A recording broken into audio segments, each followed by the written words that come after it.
Batay sa petisyon para sa habeas corpus na hinain ng mga kaanak ng biktima, mula sa Camarines Sur, dinala di umano sa iba't ibang safe house ang grupo ni na Prudencio.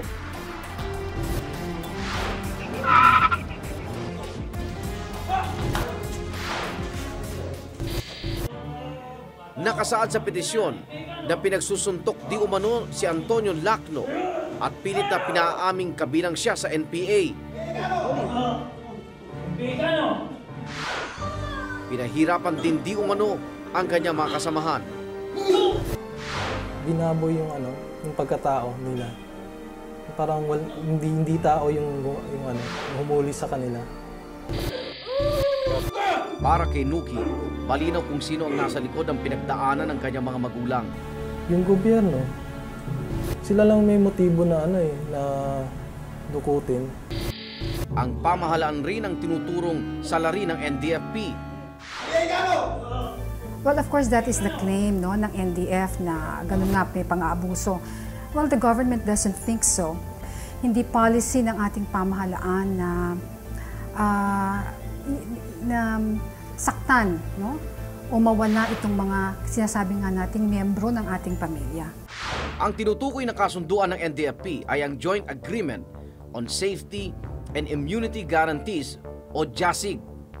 Dilagdaan ito ng pamahalaan at NDFP noong Pebrero 1995 bilang paghahanda sa pagbubukas ng peace talks.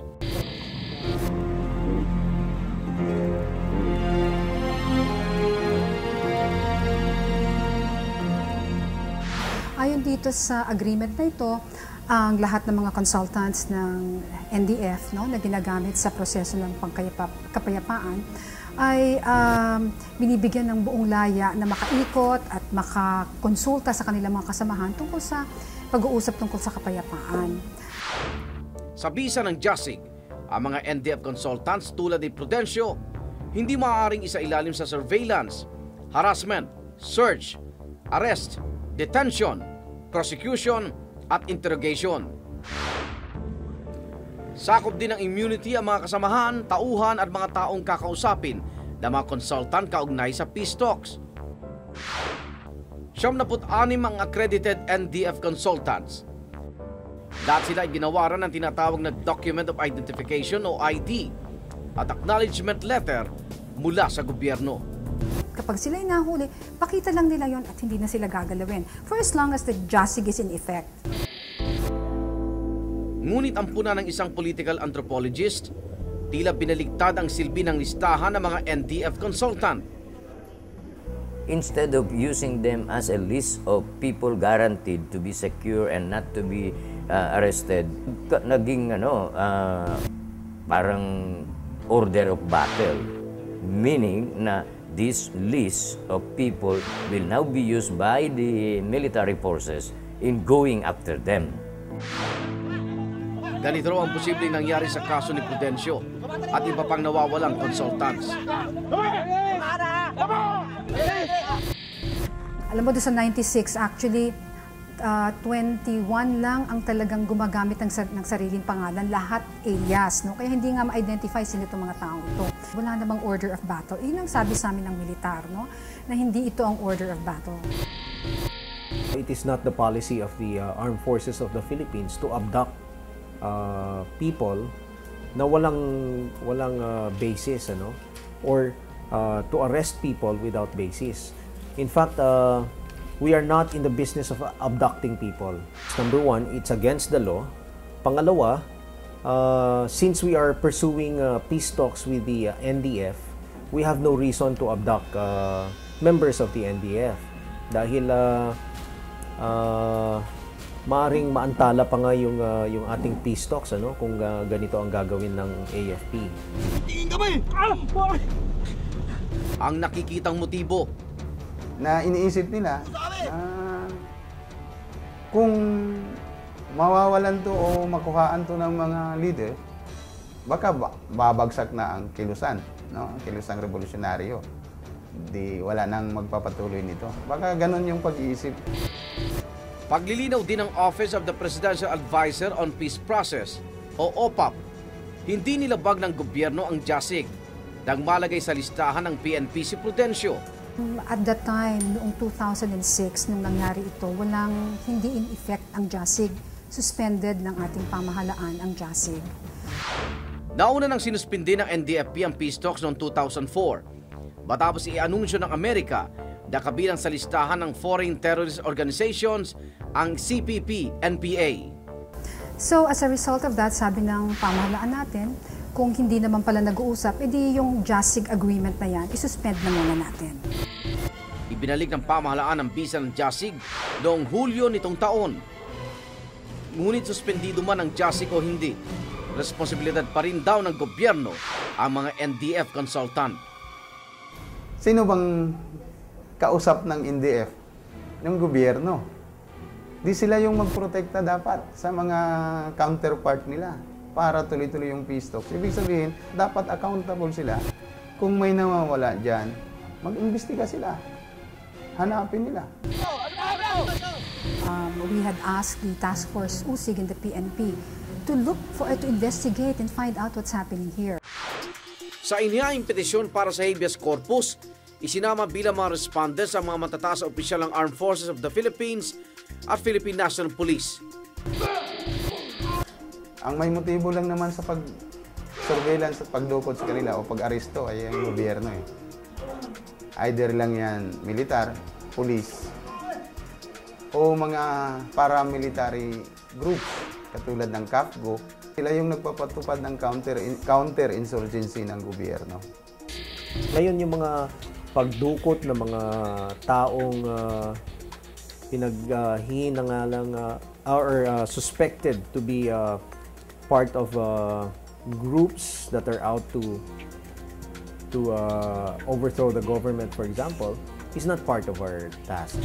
Pag kami ay nag-aresto ng mga tao, these are always based on warrants of arrest. Nabanggit din sa petisyon na dinala di umano sa gubat si Antonio Lacno at Prudencio Calubit noong gabi ng June 28, 2006, ikatlong araw ng sinasabing pagdukot.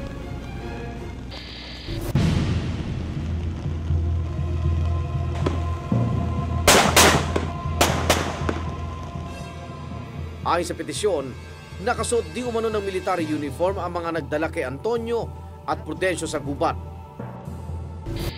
The AFP denied having custody of these people. So, dun sa kasong yun, sinabi ng AFP na baseless itong accusations na ito. Sa huli, ibinasura ng korte ang petisyon para sa habeas corpus noong 2006 dahil sa kakulangan ng ebidensya. Inimbisigahan na ng Commission on Human Rights o CHR ang pagkawala ng grupo ni Prudencio. Gayun din ang siyang pang nawawalang NDF consultants. Aminadong CHR na hindi magiging madali ang investigasyon. Alam mo, ang investigation ng desaparecidos isa sa mga toughest cases na imbestigahan. So there is always denial on the part of the government and military. And almost always, walang witness or witnesses. O kung meron man witnesses, ayaw mag-cooperate or unwilling to cooperate for some reason, especially security reason. Nanindigan naman ang AFP na wala silang itinatago. Very open ang ating Armed Forces of the Philippines sa mga investigations na katulad nito. Yung ating mga kampo are open for visitation by members of the Commission on Human Rights anytime. Also, kung may mga investigations na ganito from the outside by third-party investigators, not necessarily the Commission on Human Rights, welcome rin sa Armed Forces ito. Mula sa Negros, lumuwas ang Maynila si Nuki para patuloy na hanapin ang kanyang mga magulang. Hanggat wala akong nakikitang bangkay, buhay sila para sa akin. Ang mga masasayang alaala ng kanilang pamilya ang tanging nagbibigay sa kanya ng lakas at pag-asa. Sabi ni Mama, umiiyak daw yan parati kapag umalis daw kami. Kasi parang nakikita niyang parang malaki yung panahon na nawala sa Hindi niya kami nakitang lumaki. Parang bigla-bigla laki na kami agad. Sa kanyang pakikisalamuha sa mga nakasama ng ama't ina, unti-unti raw niyang naintindihan ang piniling landas ng kanyang mga magulang. Kasi ngayon na nakikilala ko sila, parang proud ako na-realize ko, proud ako sa kanila. Noon siguro na ako, parang nagsiselos.